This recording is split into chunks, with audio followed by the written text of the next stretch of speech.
Hey there, and welcome back, gamers, to the fourth Monday in February. It's the second Monday in the Game Fight Show March Mayhem tournament, and boy, I tell you, what a way to start off a week. We have the hot heat and the heavy hitters coming at you today. You know, there's only one thing I could say about this kind of day, Rob. It's a Monday of excitement. I'm Rob Huber. I'm here today with Brendan Riley. We're going to bring you everything you need to know to get you ready to go out and vote. Vote. You know, Brendan, after some surprises in our last episode, I can't wait to hear how things turned out between those big hitters last Friday. It was Seven Wonders Duel versus Race for the Galaxy and Ticket to Ride versus the Gaia Project. And I think there are going to be some hearts broken. You know, I think the internet was shocked over the weekend with this matchup. The colossal collisions of game bits between the Ticket to Ride plastic trains and the Gaia Project little buildings. There was, it was a rough weekend, Rob. It was a rough weekend. We're not starting out with anything easy for you here. Boy, I tell you, Castles of Burgundy, this is a stalwart of the hobby gaming field. Yeah, I think there are few more significant games to hobby gaming, to Eurogaming, than Castles of Burgundy. Stefan Feld is a titan in the industry. He's probably the guy to beat when you're looking at dry, dusty Euros or wine-soaked Euros. I'm not sure what they make in Burgundy. But this is a titan, and it's going to be a real tough road for the challenger. Well, I know you're kidding there, but I think it's worth pointing out. In his dozens of games, whereas there is a thread of their Euro games through and through, they aren't dusty. These aren't games that fail to engage you. These are games that, yes, they are sort of think pieces, but they get your heart going. They get your blood pumping. Oh, yeah, no doubt. Yeah, you're right. I was making fun of the themes a little bit. As much as I like Stefan Feld, and frankly, some of his themes are great. Aquasphere is one of my favorites. It's a game about, octopuses and black goo, and that is a weird game. I love those themes. But, for every one of those he makes another game about building things in Rome or building things in, Renaissance Europe. Yes. If you go through and if you just scroll through all of his titles, you're going to see that so often he's got things that are related to like a place. Like, yes, he's very place related, building a thing in a place. Right. That's his thing. But you know what? If it ain't broke, no kidding, don't fix it. And, Castles of Burgundy is not broken. It's that delightful tactical element of you get your dice each round and you have to figure out which tiles to take or how to place your tiles. And then you have the longer term strategies of which bonuses you're going for, how quickly you're filling things up. When do you use your workers to nudge the dice up or down? It is perfection. No doubt. Him, coming to it with that pedigree, Castles of Burgundy's looking really good here. But, when was that game put out? What year was that? 2011, I think. 2011. Well, 7 years later, out on the scene, coming out through, that's a Kickstarter game. We have Nemesis. Ooh. Nemesis is the kind of game where the theme stands up and eats games like Castles of Burgundy, right? I mean, it is the opposite of dry and dusty. It's gooey. It's hidden in the shadows. It's dripping with acid, saliva. Yeah.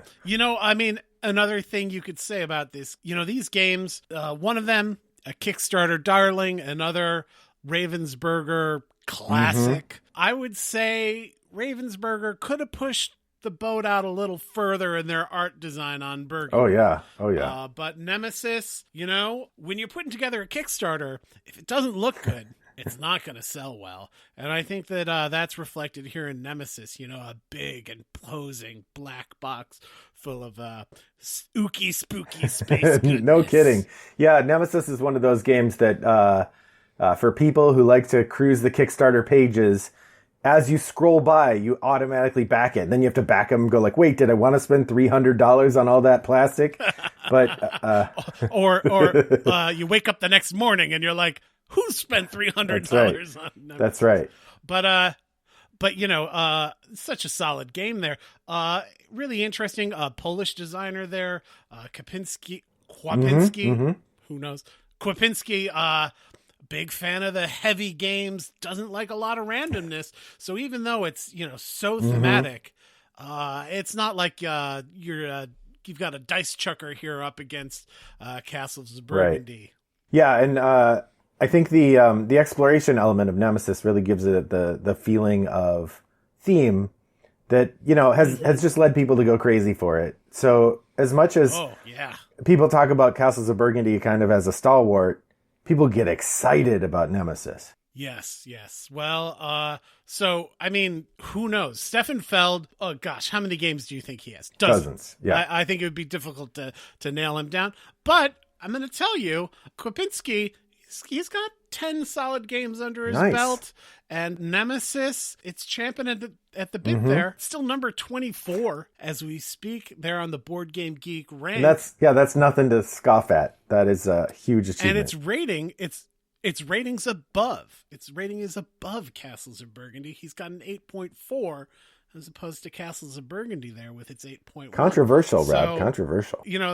I'm excited to see how this one comes out because the truth is I'm not going to be upset either way. I think that these are two great games. The only thing that maybe has me upset is that they're up against each other because, so soon in the tournament, I would like to see each of them have gotten a couple of bouts in before they came up against one another. But the gloves are off and the fists are flying, and I just can't wait to see how this turns out. But I'm going to have to wait until the listener here goes over to Twitter. They go to @GameFightShow. And what do they do when they get there? I think that they are going to look for the poll that says Castles of Burgundy or Nemesis. Yes. And then they're going to vote. That sounds like a wonderful idea. I hope that you do that right away. You know what? That's enough excitement for today. We should probably just call it Sounds quits. Good. The good people listening, you're not going to feel like you've been shortchanged. We just talked about one of the hottest games in the field for the last decade and one of the hottest games to come out in recent years. But we're not going to stop. We're going to come back. We're going to come back with an older game. We're going to come back with a bigger game. We're going to come back with Azul versus Tigris and Euphrates. Oh my gosh. Oh, wow. That is such the span between these two games.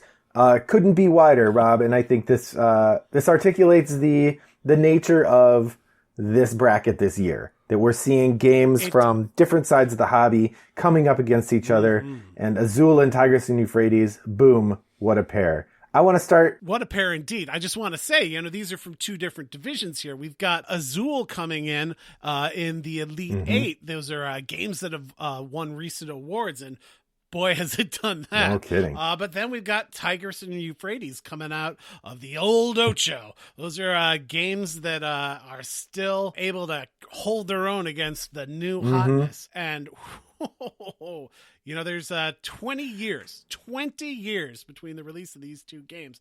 I interrupted you and I don't feel bad about it, but I do want to know what you have to say. And I know that the folks at home do too. So what was on your mind? Well, I was going to start with Azul because it is recent. It is hot. It's had not expansions, but sort of spin-offs, right? There are 3 Azul games, but that first one, they keep coming back to it. They've released add-ons for it. They just released some new fancy tiles in case you want to swap out the tiles. And it is a pure, simple game. It is like the height of that game where you can explain the rules in 5 minutes. It's really simple. And you hear the rules and you're like, wait, this is it?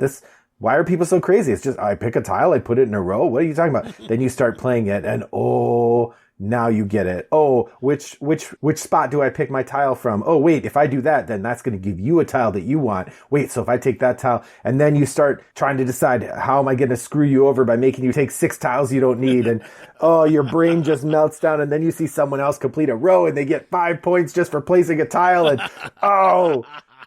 and the tiles feel so good. They are, the tactile experience of this game, I mean, it's right up there with any other game on the whole bracket. And it could be the number one sensory experience on the bracket. Absolutely. Year. As far as games, just out of the box, hand, table, feel, presence. Yeah. it has that. It's a really interesting setup we've got here. We've got Michael Kiesling going out on his own, not working with Wolfgang Kramer on this one. And you're right, he's had quite a hit. It's like when Tom Petty did a solo album and it ended up being Full Moon Fever, a huge thing. And the Heartbreakers are there like, oh. What happened to us? Wolfgang Kramer didn't have his name on this one, and it's really done some great business for Michael Kiesling. This game, you're right, it's the whole package, and it's up against Tigris and Euphrates. Oh boy, can you imagine? So here's the way I see it: you're a baseball player, you get brought into some sort of magical. You're a pitcher. You get brought into some sort of magical time warp that allows you to go up against any baseball player from history. And they're like, here you go, a little pitcher batter duel. Oh, yeah, there's Babe Ruth standing there at the home plate.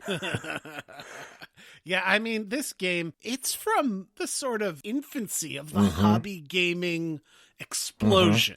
It's, no question, we're going back to the 70s for hobby games, but the modern era of hobby games, this is one of the games that really kicked open the doors, and the foot that was in the boot that kicked those doors open was on the leg of one Mr. Rainier Knizia. Boom. Say what you want, he is a titan in this industry, and this game is one of the places where he planted his flag and said, look upon me, gamers, and fear. When people play older Euros, because the reputation among Euro games now is that they're really nice, right? You castles of Burgundy. I take a tile. Maybe I took the tile you wanted, but you can get a different tile, whatever, right? You go back to the games that were in school together in the 90s, right? Your Catans, your Tigris and Euphrates, and you realize they were knifing each other in the back of the bus, right? That Tigris and Euphrates has such vicious player interaction as you're trying to build your kingdoms, and then you place one tile and suddenly your kingdoms go to war with each other and tiles are flying off the board and suddenly you've lost everything or won everything. It is a great design. And I know that they republished it in the last couple of years. I think Z-Man brought out a new edition that just makes it much more, brings the graphic design and the look of it up to snuff for the modern audience. Sure. Yeah. Yeah, I mean, it's a great game. One thing, you can look at the number of plays.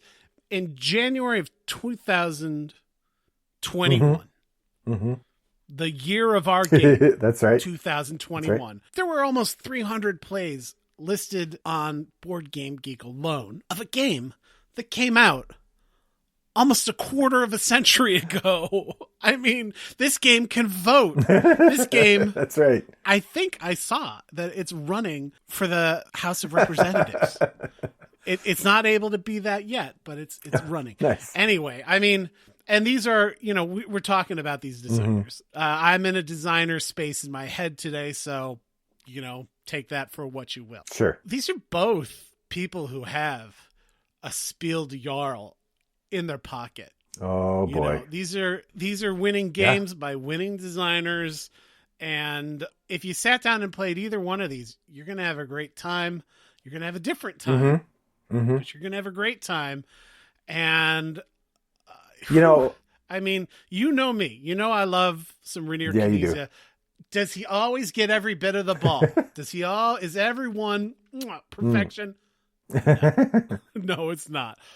But when he gets it, boy, does he get it. So I'm just so excited to see which one of these is going to take. One of the other things I think that could influence the voters is thinking about how the designers have continued to iterate on this design. I mentioned Azul. They have the two sequels, the Stained Glass of Sintra and the Summer Pavilion.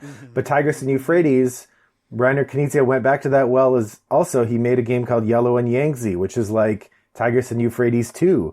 And so people have been able to explore this design space with these designers over time, looking at the different kinds of approaches that you can take. And I think, so they've stayed on even footing because they have both kind of tackled this design again and thought about how can I approach it in a different way. Once again, we were talking about this last week, and we're talking about it again. It's these games that stand the test of time they don't do it by resting on their laurels. And this is an example thereof. I'm going to do a little bit of a cliffhanger here. I'm going to tell you something. Mr. Kinesia, he's not on any bout for Wednesday, but I'm going to talk about him in Wednesday's episode. Oh, now I have... Let's see why or how he's going to come up, but I know he is. Now I have 3 bits of... now I have 3 tenterhooks on which I am hanging. 1, who's going to win Castles of Burgundy or Nemesis? 2, who's going to win Azul or Tigris and Euphrates?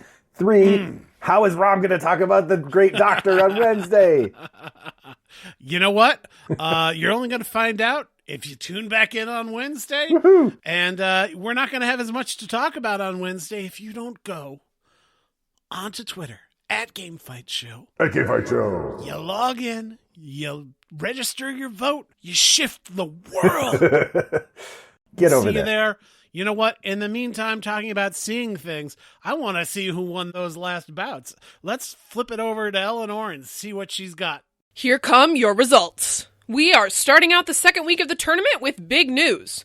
It looks like Seven Wonders Duel must have fired in the air, while Race for the Galaxy aimed for center mass, winning their match against the 2-player darling. The other bout also saw the veteran game take out the new kid, as the Gaia Project got their ticket punched by modern classic Ticket to Ride, who we will see move on to the next round. What an exciting Monday! I'm glad we do these check-ins at the end of this show. No kidding. Because no kidding. With news like that, I don't know if I could have gone on. Yeah, I mean, how could we talk about the upcoming bouts with the evidence of that before us? Yes. Yeah. Ooh, well, someone's eyes going to go away with tears in their eyes. And today I kind of feel like maybe it's me a little bit. I love some of those games. Oh. In the meantime, folks, I hope you have a great time. I hope you have a good Tuesday, and you come back at us Wednesday for more hot heat here in the bracket. This is Rob Huber for Rattlebox Games' Game Fight Show March Mayhem Tournament. Here with Brendan Riley. We're saying goodbye and good luck. Brought to you by Rattlebox Games.